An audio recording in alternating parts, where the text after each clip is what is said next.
One more question on the subject of Maharishi's Vedic educational approach from a student at Maharishi University of Management, David Pohlman. He asks Maharishi, what is the special value of reading Vedic literature in Sanskrit for students in your consciousness-based system of education? English translations, however imperfect, being comprehensible, engage the intellect and heart and seem to offer educational and inspirational value. So I guess the question is, what is the value of reading Vedic literature in Sanskrit? Every Sanskrit word is lively on all levels, surface level, deeper level, deepest level, and transcendental level. Vedic expression is any word. Vedic expression is the expression of totality. Totality. And this totality, this totality is available in one word, ah. So Vedic is the language where ah is inevitably pronounced while pronouncing any word. You take any alphabet, you can take any consonant, anything. Ah is there. And ah is the total field of knowledge. So whatever you say, totality flows. This is Vedic word. The speciality of Vedic word, Vedic sound is, it's a flow of totality. It's a flow of infinity, flow of totality, flow of infinity. Vedas, they cannot be translated, you know.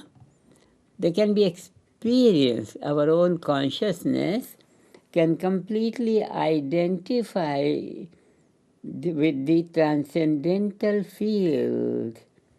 And it is that level which is permeating on all levels of expression, subtle and gross and very gross and the huge, enormous galactic universe.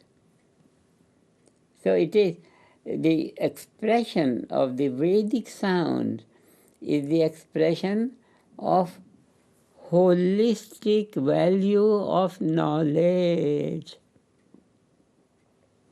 Vedic sound means it has a flow of totality. When you say ak, me, le, any me, le, this, it's all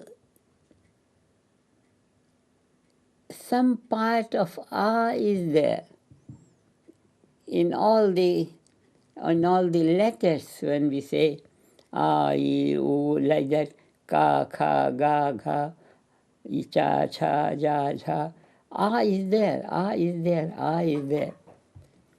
So every Vedic sound has some of ah in it.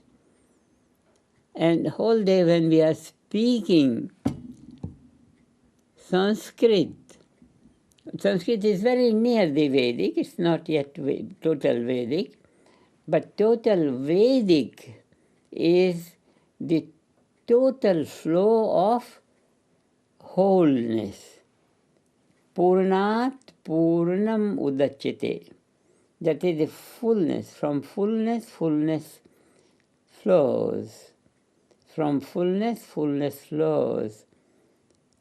So the sound of the Veda, whatever differentiated values on the surface, but it always reverberates in some value of totality, total knowledge, some Atma. Whatever we say, it's the flow of Atma, it's the flow of Atma, it's the flow of Atma, it's the flow of Atma.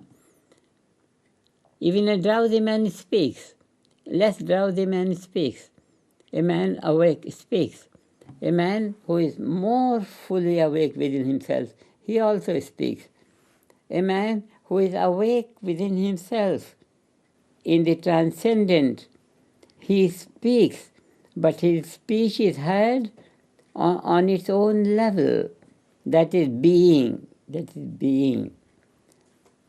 So the recitation of the Vedic words means we are stirring up in our own awareness some feature, some quality of totality, totality, totality, totality. This is Vedic language. This is Vedic culture. No matter what you do, you are stirring up totality. You are stirring up totality, stirring up totality. Translations are, Vedic text cannot be translated because in translation you can translate only isolated values. Translation is in space-time boundaries. So surface of it, next level, another surface level, next level, another surface level, next level, another surface level. In the translation, you can't do it. That is why Veda is not known. Veda is not known through reading the books. This is the difference. Veda is known by being totality. And this is fully awake Atma, fully awake consciousness. Regular practice of transcendental meditation makes that level more and more acquainted to our awareness. And then someday totality of it becomes lively in our awareness. Then our awareness, our consciousness is the consciousness of totality. Then Aham Brahm, I am totality, I am totality, I am totality. So I am totality is not a is not a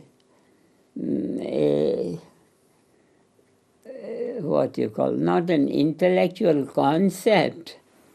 It's a reality. It's a reality. So there is a great meaning in the words, but because it is that most delicate level of physiology, most delicate level of physiology, most delicate level of physiology, which requires so much purity in it. We just use one word, purity. Purity of eating, purity of breathing, purity of everything.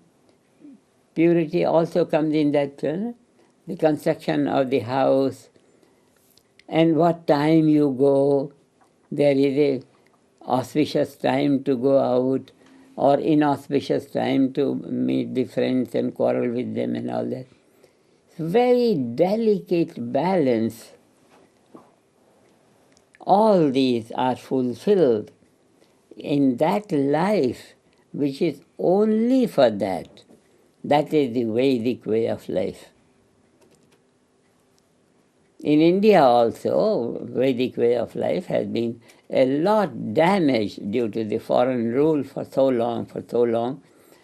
And now, whatever Vedas are being taught, they are taught from the translation. The translation is not does not do justice to that eternal voice of totality, which is the reality of the transcendental consciousness. Richo akshare parme vyoman. Rishas are in that collapse of the transcendent infinity. Where is the collapse in the nature of infinity? Infinity is made of points. So infinity and point, relationship of infinity with its own point is a collapse. In this collapse, that means within the framework of the unmanifest totality is the structure of the Veda. So Veda is the reality of the unmanifest field. And in the unmanifest field, all the memories are there. And when the memories wake up, they are heard, their activity is heard. So it becomes Shruti. Shruti means that which is heard. Shruti is the Veda. Shruti is the Veda. It's a very beautiful field of blessing to mankind. Only it has to be properly brought about. Our effort is to have some kind of very pure atmosphere, pure colony, pure, and there we want to culture these Vedic people, and then they will be able to enliven real Vedic chanting. What happens with the Vedic chanting? Harmony comes to be established in the field of disharmony. For example, the rains have not come for 2-3 years, or long time, 2-3 years, not long time. When the Vedic Pandits, when they recite the Veda, 1 day, 2 day, 3 day, 4 day, rains will come. And coming of the rains means the disharmony in the atmosphere becomes harmony. So the rough trends become harmonious trends.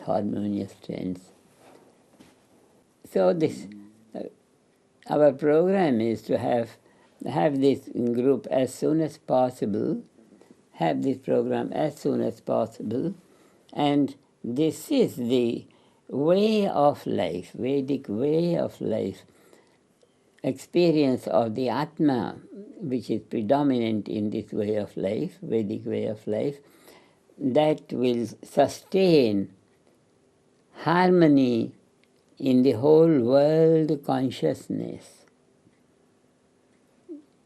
Whole world consciousness. Quietly stirring up the transcendent. And transcendental reality is that which is present everywhere, omniscient, omnipotent, everything is influenced by that, just like the sap in a tree. There are leaves, there are branches, fruits, flowers, so many variety in the tree, but all pervaded by sap, by the juice. So this reality, this is the field of Atma, this is the field of consciousness, this is the field that has been mathematically worked out to be the ultimate reality, unified field through different sciences. But in itself, it is the science and technology and the scientist himself. Everything is that one reality. From where? From one, three come out, and from three, and the whole symmetrical evolution of life. So we can train the people, individuals, to that supreme awakening where totality is a living reality? It's a beautiful question, huh? Purity, purity, purity, purity.